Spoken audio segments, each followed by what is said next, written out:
Hi everyone, Raj Gavrola, all about life. This week we're continuing with the 7 strategies to solve a performance gap. So this week we're focusing on form a team.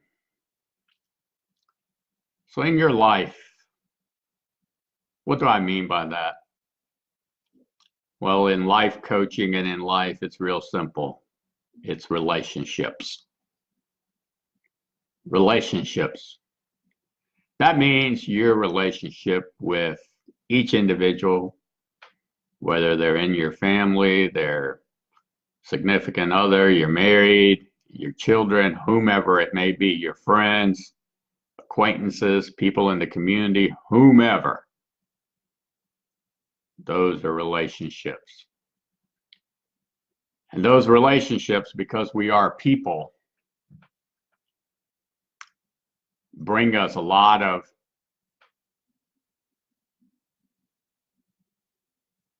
life, a lot of happiness, a lot to celebrate with, social cohesion, bonding. It brings us fulfillment, satisfaction, growth, development. It brings us a lot. But because we're human beings, they can also, if not built and developed and approached the right way and grown the right way, etc., cause a lot of friction or intrusiveness in our life. And of course, if it ever gets toxic, no one deserves that. You should just completely just cut it off and both people just go forward. So that's a relationship. You have a relationship with the place you work. You have a relationship with whomever you buy services and products from. You have a relationship with, for example, right now, I'm using a Dell computer to talk with you and a Logitech video camera. I don't know anybody there, but in a way, I have a relationship with Dell and Logitech. So with relationships, I think that the real key with relationships, because of all the background effects and everything, is to really be able to understand how to have forward thinking, honest dialogue. And what I mean by forward thinking is that sometimes people get together and because they've known each other a while, they're talking about past events, and it's always fun to relive those. That's pretty nostalgic at times. But however, if you were to start having forward thinking, higher level thinking, and really having honest dialogue and able to guide it in a mutually supportive, trusting, and helpful way, you would discover so much more about each other and really gain a lot more in all aspects of what a relationship is and can be. And so that's what relationships, that's what the growth in a relationship brings. Most people have gotten some of those relationships and they're just like, well, yeah, him and I, we usually go and we do this together, or we do that together, or we do this or that. And because both of you like it, it's just been the norm for years. However, if you were to have some authentic, honest dialogue and you knew how to mutually trust, support, help each other, and you're always building that, then you could really build and grow that relationship. So what's an example? Well, you can know somebody for years, and they can be one of your best friends. But then when you talk about business to them, or they talk about business to you, both of you are what? Feeling each other out. Both of you are on the defensive because you're first trying to gauge for this particular situation, since this isn't our normal mode of operand, what can I trust to this person and what can I not?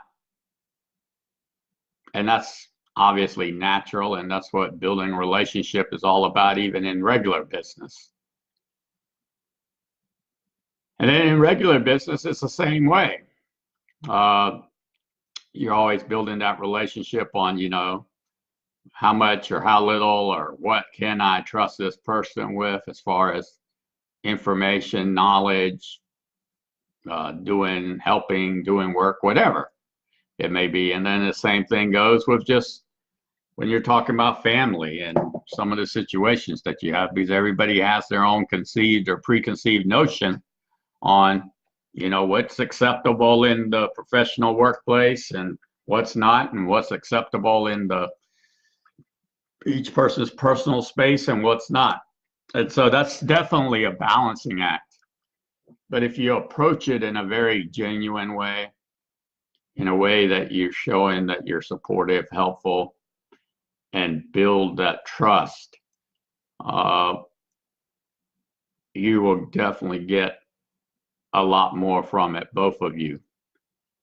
And that's just one of those things that's more and more challenging today when we have all this technology and people don't really spend time to sit down and just talk for 20 minutes, 15 minutes, or 30 minutes with a forward-thinking, higher mindset to where we're going forward and higher with something. And you'll discover and learn things that you've never even known about each other. And you might have known each other for decades. You just never really approached it, never really worked on growing that relationship or building it. And so that's essential because, how many times have you thought to yourself or the other person's thought to themselves, I can't ask them that. I sort of know what they're going to say. And sure, sometimes you can gauge it, but also it depends on the way you say it and how you say it and when you say it and the situation. And again, it comes back to building that supportive trust and being helpful in your questions, in your comments, in your answers, in the way you look at them, demeanor, tone of voice, what your body's projecting, the energy they feel. I mean, it's quite a dynamic balancing act for sure. There's no one that I know who's perfected or mastered that. I don't think there ever will be. But that is something that is essential. And I know in my life, like for example, when I help my parents, well, obviously the three things that are very important for them are milk, bread, and bananas. And when I say bread, it can be regular bread or tortillas. And by gosh, if I could, I would just buy them thousands of dollars worth and it would be here. But you know what? The bananas get spoiled if I don't buy them weekly. The milk will get spoiled if I don't buy it every couple of weeks. The bread I can store up a little bit.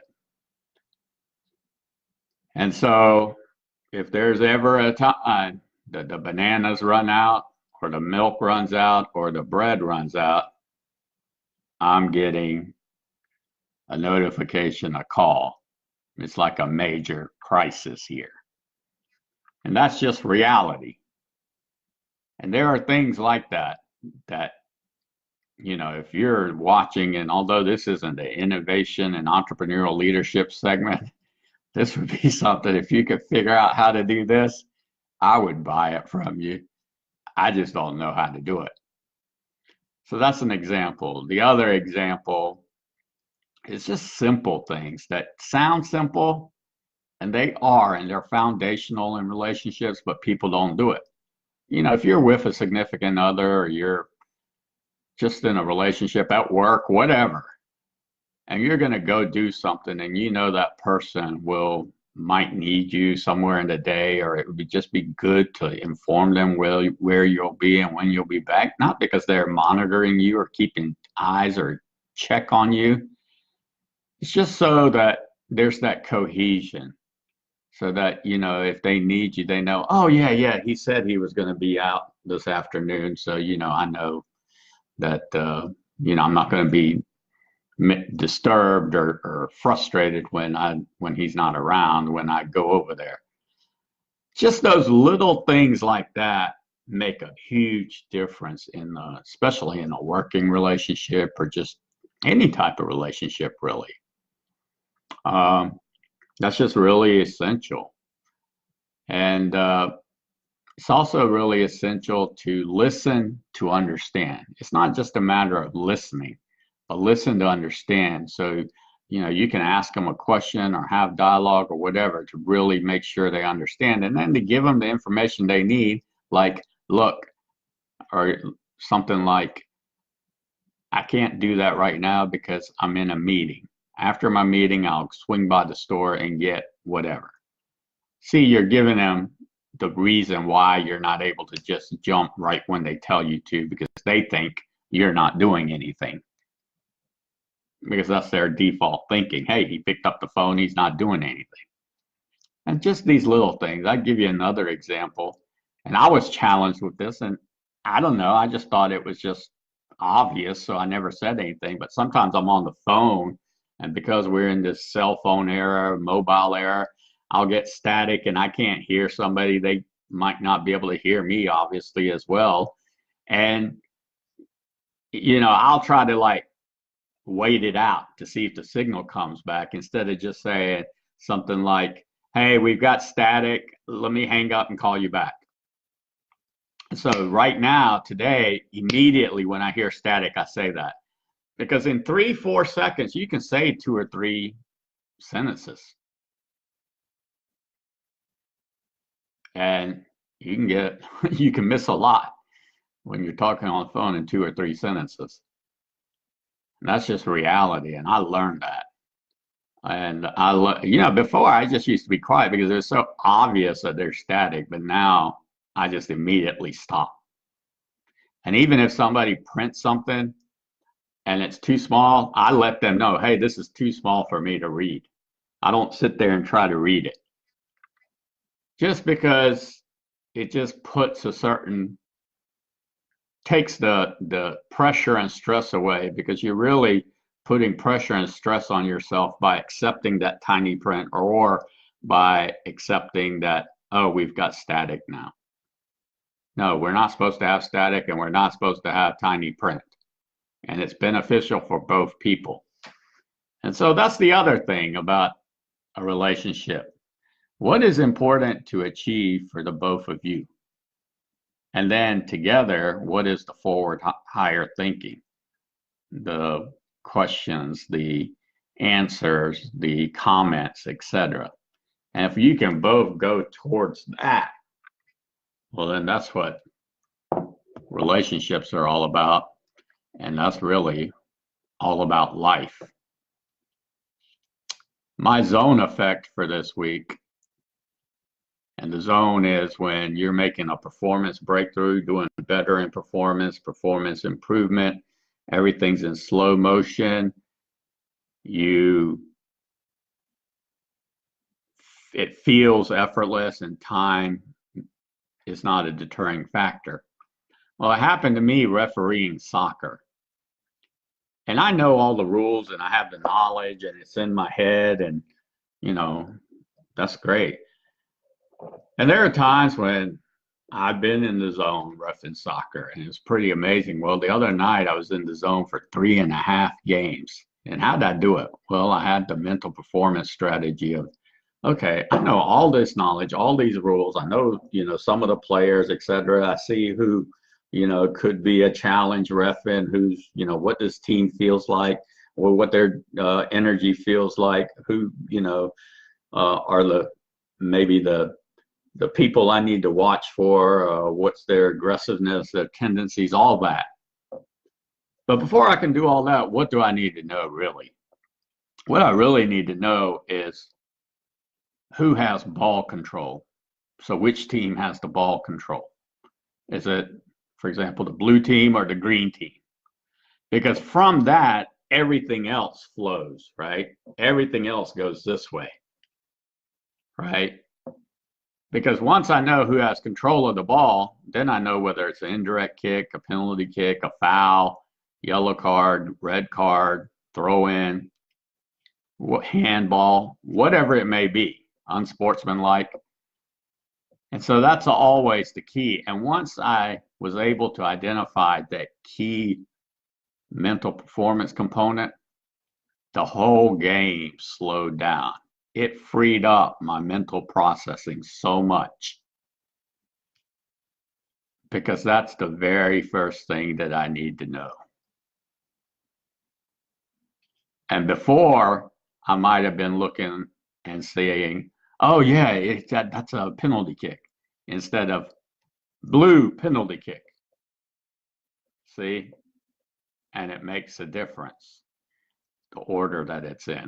It just makes it less overwhelming because soccer can happen really, really fast, or it can happen slower. So that was the zone experience. I hope you have a meaningful trigger for tonight. I do. I'm actually reffing soccer tonight. Last night I ran track. That was my meaningful trigger. But tonight I'm reffing.